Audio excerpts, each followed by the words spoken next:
अभी सत्संग में गुरुदेव भगवान बता रहे हैं कि सतलोक में 3 डिवीजन हैं, 3 डिवीजन। आप भाई बहनों ने काफी सुना होगा सत्संग। सतलोक में 3 डिवीजन हैं। एक डिवीजन गुरुदेव ने बताया कि सबसे बाहर का क्षेत्र, सबसे बाहरी क्षेत्र, जिसमें पहाड़, नदियां, झरने, बाग बगीचे, घूमने फिरने की जगह है, वो पिकनिक मनाने की जगह है, बहुत लंबा चौड़ा विस्तार, 21 ब्रह्मांड जितना बड़ा है, इससे तो लाखों करोड़ों अरबों गुना ज्यादा बड़ा, क्योंकि सतलोक का तो कोई और छोर नहीं है, वो तो अनाहद है, उसकी कोई सीमा नहीं है। फिर गुरुदेव ने बताया दूसरा डिवीजन, जिसमें नर और नारी रहते हैं, जहां पर सृष्टि है, जिसमें हंस और हंसनी रहते हैं, नर और नारी, भगत और भगतनी रहते हैं। और तीसरा डिवीजन है सत्य पुरुष का, जहां पर सत्य पुरुष रहता है और उनके साथ में उनकी विशेष आत्माएं रहती हैं, विशेष आत्माएं। तो 3 डिवीजन है सतलोक के, 3 डिवीजन। 2 डिवीजनों में आत्माएं रहती हैं और लास्ट के डिवीजन में घूमना फिरने की जगह है। पहले गुरुदेव भगवान के मुख कमल से सुनिएगा, फिर आपको यकीन होगा कि हां, वर्तमान में धरती पर हम जैसी कमाई करेंगे उसी हिसाब से हमें सतलोक में स्थान मिलेगा, नौकरी मिलेगी। इसलिए परमात्मा कहते हैं, नाम सुमर ले शुक्रम कर ले, कौन जाने कल की खबर नहीं पल की। क्या कह रहे हैं गुरुदेव भगवान? अब ये बहुत लंबी कहानियां फिर बताएंगे। इसका अर्थ ये है कि वहां परमात्मा ने, वहां पर जो परमात्मा, सतलोक के 3 डिवीजन हैं। बाहर के स्थान, बाहर में बाह्य क्षेत्र में तो जैसे दिल्ली अपना एक भारत की राजधानी है, तो बाहरी क्षेत्र तो ग्रामीण क्षेत्र है, बाहरी दिल्ली कहलाते हैं। फिर वो बाजार बजूर आगे बीच में दूसरे नंबर, और तीसरे पर जहां अपना प्रधानमंत्री राष्ट्रपति भवन है, वो मेन दिल्ली है। ऐसे 3 स्थान है। तो वहां पर जो बाहरी क्षेत्र है उसमें तो पहाड़, हीरे, पन्नाओं के पहाड़, वृक्ष, फलदार वृक्ष, बाग बगीचे, बहुत लंबे विस्तार है। उसके बाद फिर स्त्री पुरुष रूप में सभी हंस रहते हैं। नेक्स्ट पोर्शन में वो बिंद के हैं, बिंद से, और उससे नेक्स्ट जो स्थान है वो केवल नाद से यानी वचन से बनते हैं, वहां उनकी उत्पत्ति, और वहां फिर सतपुरुष परमात्मा का स्थान है। गुरुदेव भगवान ने हमें उदाहरण देकर समझाया दिल्ली का। ये जिस प्रकार दिल्ली है, तो दिल्ली का जैसे बाहर का क्षेत्र है जो ग्रामीण क्षेत्र कहलाता है, गांवों का क्षेत्र, उसके बाद फिर ये बाजार आ जाते हैं, मार्केट आ जाती हैं, और फिर वो स्थान जहां पर मंत्री, एमएलए, प्रधानमंत्री, उनके नौकर चाकर रहते हैं। तो है तो वो सारी दिल्ली, लेकिन उसके 3 डिवीजन हैं, और 3 डिवीजनों में रहने वाले लोगों की सुविधा भी अलग अलग है। एक क्षेत्र कौन सा बताया गुरुदेव ने? ग्रामीण क्षेत्र। अब ग्रामीण क्षेत्र में तो काफी चीजों का अभाव रहता है। ग्रामीण क्षेत्र में तो लाइट भी 24 घंटे नहीं आती। ग्रामीण लोगों को मेहनत भी बहुत ज्यादा करनी पड़ती है। अगर कोई वस्तु की जरूरत पड़ेगी तो उनको दूर दूर जाना पड़ेगा लाने के लिए। गांव के लोग रहते भी बेचारे ऐसे ही हैं। फिर दूसरा मार्केट आ गया, जिसमें व्यापारी लोग रहते हैं, बाजार आ गया, आम जनता आ गई दिल्ली की, जो पढ़े लिखे लोग हैं, नौकरी पेशे वाले लोग हैं, वो लोग वहीं उस मार्केट में रहते हैं, बढ़िया नौकरी करते हैं, बढ़िया पैसे कमाते हैं, गाड़ियों में घूमते हैं, खाते पीते हैं। किसी वस्तु की जरूरत पड़ गई, तुरंत नौकर को फोन कर देंगे, 2 मिनट में आएगा। जोमेटो वाले को फोन कर देंगे, तुरंत आएगा। स्विगी वाले को फोन कर देंगे, तुरंत ऑर्डर लेके आएगा। अब गांव में थोड़ी जोमेटो जाएगा, गांव में थोड़ी तुम्हारे लिए कोई बिरयानी पैक करके लेके जाएगा। किसी चीज की जरूरत पड़ेगी, दूध, दही, छाछ की, तुरंत जाके मार्केट से ले आएंगे। पास में दुकानें होते हैं गली गली में। तो कितना अंतर हो गया दिल्ली के ग्रामीण क्षेत्र में और बाजार वाले क्षेत्र में। और सबके पक्के मकान होंगे वहां, जो बाजार वाले क्षेत्र में रहेगा दिल्ली में। गांव में तो कच्चे भी होते हैं। और तीसरा स्थान जहां पर बड़े बड़े नेता लोग, अधिकारी लोग, आईएएस अधिकारी, आरएस अधिकारी, कलेक्टर वगैरह, मंत्री, मुख्यमंत्री, प्रधानमंत्री, तो उन लोगों को कितनी सुविधा हो गई। और साथ में उनकी सेवा के लिए जो नौकर चाकर रहते हैं उनको भी वैसी सुविधा मिलेंगी जैसी प्रधानमंत्री ले रहा है। अरे प्रधानमंत्री अगर अपनी गाड़ी में कहीं बैठ के जाएगा तो चलाएगा कौन? इंसान ही चलाएगा ना। तो देखो, जिस 10 करोड़ की गाड़ी में प्रधानमंत्री चल रहा है उसका नौकर भी 10 करोड़ की गाड़ी चला रहा है। जिस होटल में प्रधानमंत्री खाएगा वो नौकर भी 10 करोड़ वहीं खाएगा उसी होटल में। और प्रधानमंत्री का नौकर तो कपड़े भी बहुत साफ सुथरे आयरन किए हुए, और सैलरी भी बहुत अच्छी होती है उसकी। अब एक तो ग्रामीण क्षेत्र में कोई सरकारी बस चला रहा है उसकी सैलरी, और एक प्रधानमंत्री की गाड़ी चला रहा है या वहां किसी मंत्री की, एमएलए की गाड़ी चला रहा है, तो उसकी कितनी सैलरी होगी। तो भाइयों और बहनों, ये उदाहरण पर्याप्त हैं इस पापी मन को रोकने के लिए और ज्यादा से ज्यादा भक्ति कमाई करने के लिए। अब शतलोक के भी परमेश्वर ने 3 डिवीजन बता दिए। ये सबसे बाहर का जो डिवीजन है उसमें पहाड़, नदियां, झरने, पिकनिक मनाने का क्षेत्र लंबा चौड़ा। फिर जो नेक्स्ट पोर्शन है, दूसरा डिवीजन है, उसमें नर और नारी करके स्त्री और पुरुष रहते हैं, हंस और हंसनी रहते हैं। और तीसरा जो डिवीजन है उसमें सत्य पुरुष रहता है, कबीर देव, सतगुरु रामपाल जी भगवान। और वहां पर अनेक बहुत सारी आत्माएं परमेश्वर के उस डिवीजन में रहती है, उस जगह पर रहती है। और गुरुदेव ने बताया कि सेकंड पोर्शन में जो संतान उत्पन्न होती है वो बिंद से होती है, और परमेश्वर जहां रहते हैं वहां पर केवल नाद से यानी शब्द से।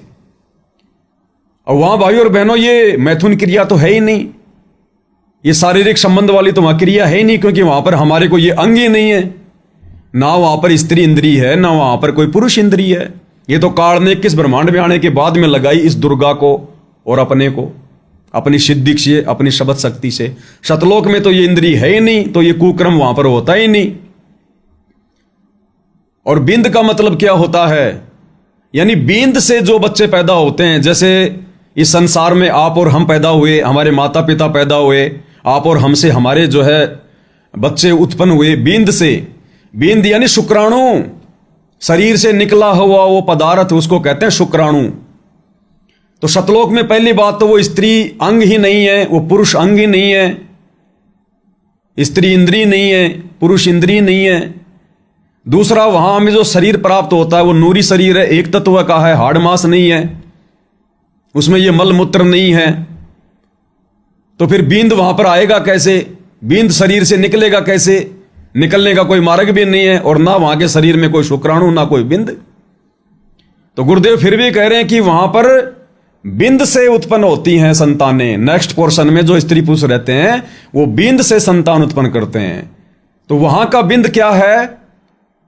यानी शतलोक में देखो, दास ज्ञान आधार से बात कर रहा है, मैंने देखा नहीं है, लेकिन गुरुदेव ने जितना ज्ञान दे दिया और जितने ये प्रमाण दे दिए कि शतलोक में मैथुन क्रिया नहीं है, शतलोक में आत्माओं के शरीर में ये कबाड़ नहीं भरा वहां पर।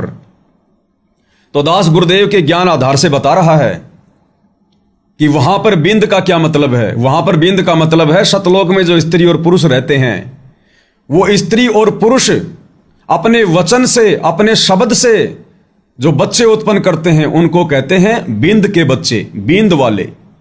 और फिर गुरुदेव ने बताया कि जो सबसे ऊपर का जो स्थान है जहां पर परमात्मा रहता है, वहां पर नाद से उत्पन्न होते हैं। नाद यानी वहां केवल परमेश्वर उत्पन्न करता है अपने शब्द से, अपने वचन से, क्योंकि वहां पर स्त्री नहीं रहती हैं। एक सत्संग में गुरुदेव ने बताया कि सतलोक के जिस टॉप मोस्ट डिवीजन में परमात्मा रहते हैं, सत्य पुरुष रहते हैं, वहां पर केवल जो है मतलब कि नर रहते हैं, वहां पर स्त्री नहीं रहती।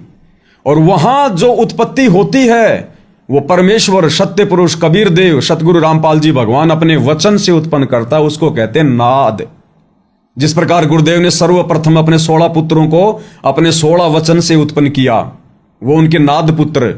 उसके बाद अनंत आत्माओं को उत्पन्न किया, हम उनके सब नाद बेटा बेटियां।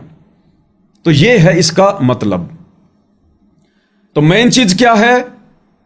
मेन चीज ये है कि अब हम यहां पर क्या कमाई कर रहे हैं, किस प्रकार की कमाई कर रहे हैं, कैसी कमाई कर रहे हैं। उसी हिसाब से, उसी स्तर से आप और हमें शतलोक में स्थान मिलेगा, सेकंड डिवीजन में या फिर फर्स्ट डिवीजन में, नर और नारी वाले क्षेत्र में या फिर सत्य पुरुष वाले क्षेत्र में। और भाई सुविधाओं का भी दिन रात का अंतर रहेगा, दिन रात का अंतर। गुरुजी ने समानता क्या बताई कि नर और नारी वाला जो क्षेत्र है, उस क्षेत्र में जितने भी नर और नारी हैं उन सबको समान सुविधा मिलेगी। ना कोई ज्यादा अमीर होगा, ना कोई ज्यादा कोई सुंदर होगा। उस नर और नारी वाले क्षेत्र में जितने भी नर नारी होंगे उन सबको समान सुविधा मिलेगी, जो भी परमेश्वर ने वहां उपलब्ध करवानी है। लेकिन परमेश्वर वाले डिवीजन में जब परमेश्वर अपनी आत्माओं को अपने शब्द से उत्पन्न करेंगे, जिनकी भक्ति कमाई जैसी होगी, उनको तो भैया फिर वैसी सुविधा मिलेगी जैसे प्रधानमंत्री के बॉडीगार्डों को मिलती है, प्रधानमंत्री के ड्राइवर को मिलती है। फिर उनको वही सुविधा मिलेगी, वैसी सुविधा मिलेगी।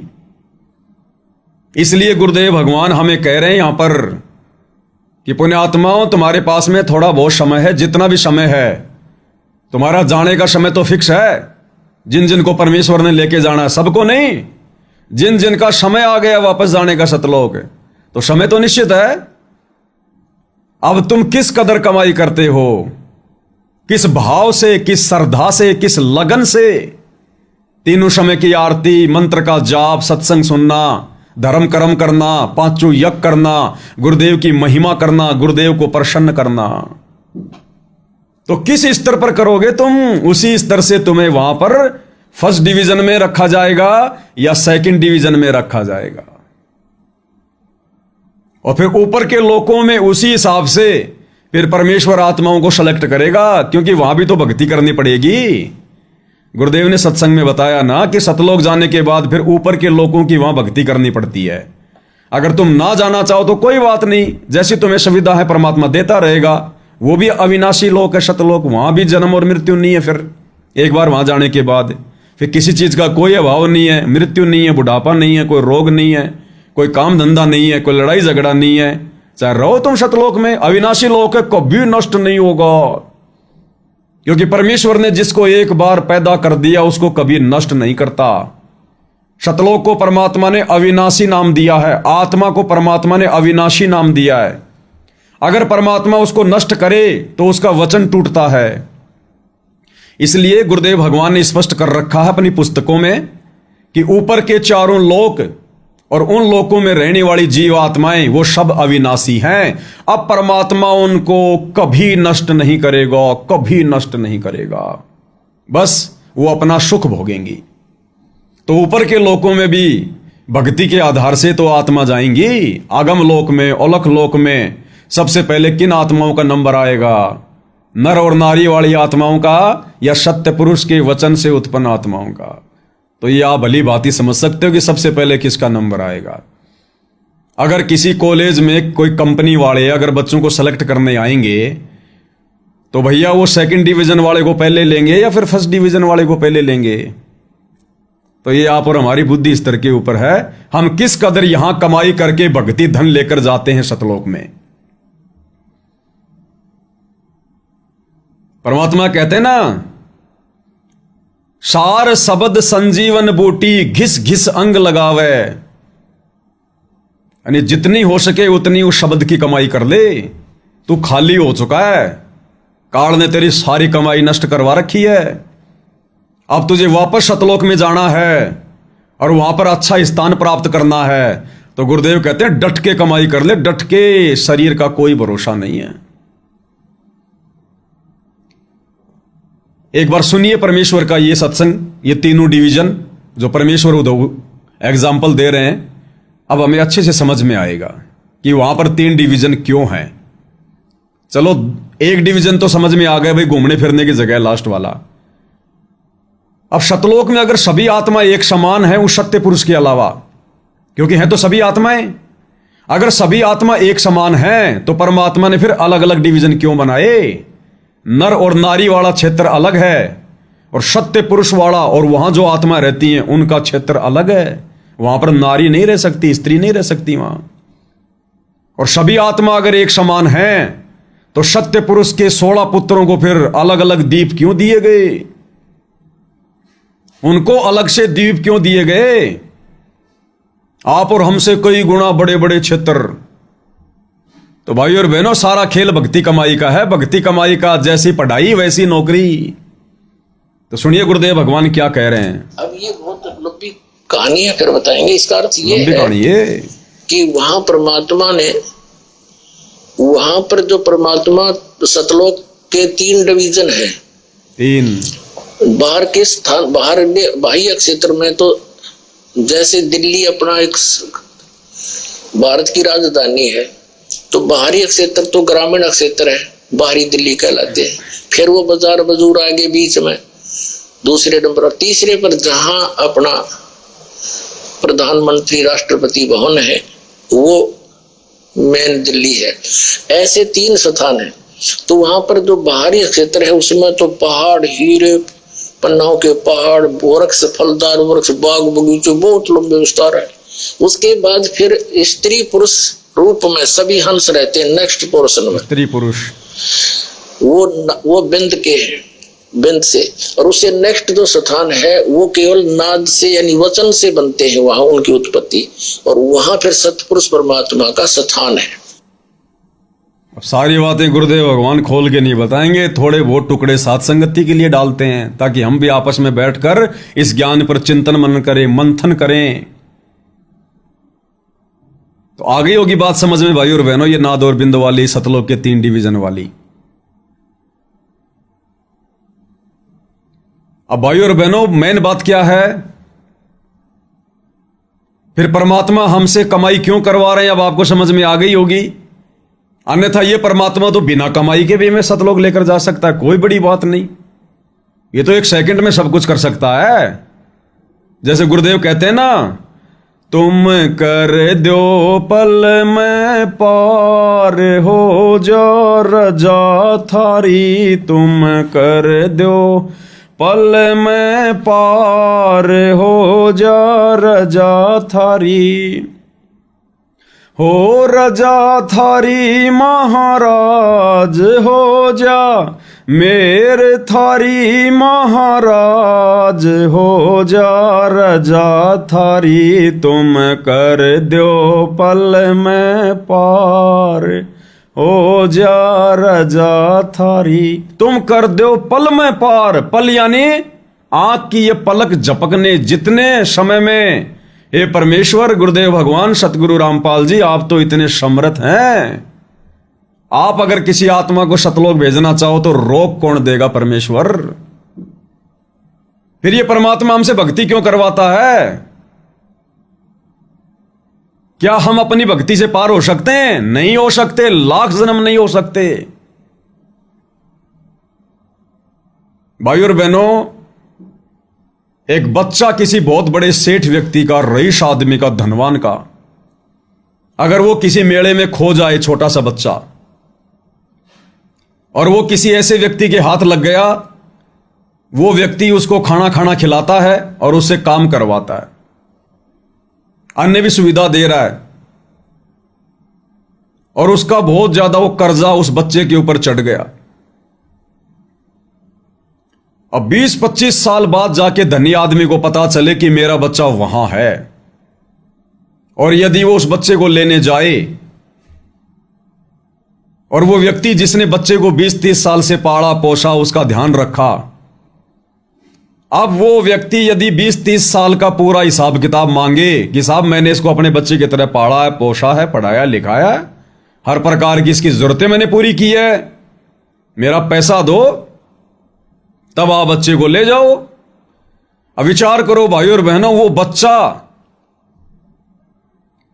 क्या वो 20-30 साल की कमाई उस सेठ को कमा कमा के दे के कभी वहां से फ्री हो सकता है? कभी नहीं हो सकता। जितना उसने अपने ऊपर भार चढ़ा लिया है, उसका कर्जा चढ़ा लिया है, वो पूरी जिंदगी कमाएगा तो भी उसका नहीं उतार पाएगा, और नहीं उतारेगा तो उसको छोड़ेगा नहीं। इसलिए वो उसका पिता जो धनी है, जो सेठ है, वो 1 सेकंड में जेब से चेक निकालेगा और बोल भैया कितने तेरे, बोला जी 5 करोड़ रुपए, 5 करोड़ रुपीज ओनली, और करके साइन चेक पकड़ा देगा। ये ले भाई तेरे 5 करोड़ रुपए, क्योंकि उसका पिता धनी है, समर्थ है, और 1 सेकंड में अपने बच्चे को छुड़वा लेगा। क्या वो बच्चा अपनी कमाई कर करके उस आदमी को देके कभी छुटकारा प्राप्त कर सकता है? नहीं। इसी प्रकार भाई और बहनों, वो बच्चे आप और हम हैं, और हमारा पिता कबीर भगवान सतगुरु रामपाल जी, सेठों का सेठ, जगत सेठ, सावड़सा सेठ, और हम इस काल के हत्थे लग गए। इस काल ने हमारे को युगों युगों से यहां पर बांध रखा है, हमारे ऊपर कर्जा चढ़ा रखा है। हम 21 ब्रह्मांड में इसके क्षेत्र में खा रहे हैं, पी रहे हैं, ये हवा ले रहे हैं, सूरज से रोशनी ले रहे हैं, चांद से शीतल रोशनी ले रहे हैं, फल फ्रूट खा रहे हैं, यहां पर हर प्रकार की भौतिक सुविधा ले रहे हैं, जमीन से अनाज पैदा करके खा रहे हैं, जमीन से पानी निकाल के पी रहे हैं। ये हमारी नहीं है, ये शैतान की, काल की, 21 ब्रह्मांड के ज्योति निरंजन की है। इसने तपस्या करके प्राप्त कर रखी है, हम इसके कर्जदार हैं। और अब हमारा भगवान कबीर भगवान धरती पर आकर और काल से कहे कि छोड़ दे भाई मेरे बच्चों को, तो काल क्या कहता है? सर्व धर्मान परित्यज्य माम एकम शरणम व्रज अहम तवा सर्व पापे भी मोक्षयामि मा शुच। गीता में क्या कह रहा है कि मेरे स्तर की जितनी भी भक्ति कमाई है, साधना है, तूने मेरे लोक में रह के जो खाया पिया, तेरे ऊपर जो कर्जा चढ़ा हुआ है, सर्व धरिमान परित्यज्य माम, कि मेरे स्तर की जितनी भी कमाई है, जितनी भी धर्मयज्ञ है, वो सारी कमाई मुझे समर्पित कर दे, और एकम शरणम व्रज, और उस एकम अद्वितीय परमात्मा की शरण में जा, तू तेरे बाप के पास जा, मेरी कमाई मुझे दे दे। यहां का भी तो यही रूल है, यही विधान है। तो बताओ, हम भगत आत्माएं गीता जी के विधान अनुसार, परमेश्वर के विधान अनुसार, कि सर्व धर्मान परित्यज्य माम एकम शरणम व्रज अहम तवा सर्व पापे भी मोक्षयामि मा शुच, कि मैं तुझे हर प्रकार से पाप कर्मों से, बंधनों से मुक्त कर दूंगा। भाई मुझे मेरा 5 करोड़ रुपया दे दे, तू जितने दिन मेरे घर पे खाया पिया रहा वो कर्जा दे दे। क्या हम आत्माएं अपने स्तर पर दे सकते हैं? अगर हमारा बाप हमें कोई नौकरी दे दे तो क्या कमा कमा के दे सकते हैं? वो तो बाप ही दे सकता है। और अंत में हमें गुरुदेव भगवान अपनी समर्थता से ही सतलोक लेकर जाएंगे। हम अपनी भक्ति कमाई से पार नहीं हो सकते, हम अपनी भक्ति कमाई से फिर भी पार नहीं हो सकते। यहां से पार करके तो हमें गुरुदेव ही लेकर जाएंगे, लेकिन जो भक्ति कमाई हमसे करवा रहे हैं, ये सतलोक में स्थान देने के लिए, सतलोक में जगह देने के लिए, तो पार तो गुरुदेव ही करेंगे, हम नहीं हो सकते। तो अब आपके समझ में आ गया होगा भाई और बहनों कि यहां गुरुदेव भगवान समर्थ होते हुए भी एक पल में हमें सतलोक बैठाने वाले परमात्मा फिर हमसे इतनी भक्ति कमाई क्यों करवा रहे हैं? इतनी मर्यादाओं में रखकर हमें क्यों भक्ति मार्ग पर सावधानी से चलने की प्रेरणा कर रहे हैं? क्योंकि जितनी कमाई, जैसी कमाई, जैसा भक्ति धन हम यहां से कमा के लेके जाएंगे, देखो प्रथम नाम की कमाई तो देवी देवताओं को दे देंगे, सतनाम की कमाई काल को और अक्षर पुरुष को दे देंगे। अब बच गया हमारे पास में सार नाम। अब वो सार नाम की कमाई, वो है हमारा दहेज, वो है दहेज, जिसको देखकर, जिस कमाई को देखकर ससुराल वाले प्रसन्न होते हैं कि ये बेटी अपनी मायके से कितना धन लाई है, क्या क्या सामान लाई है।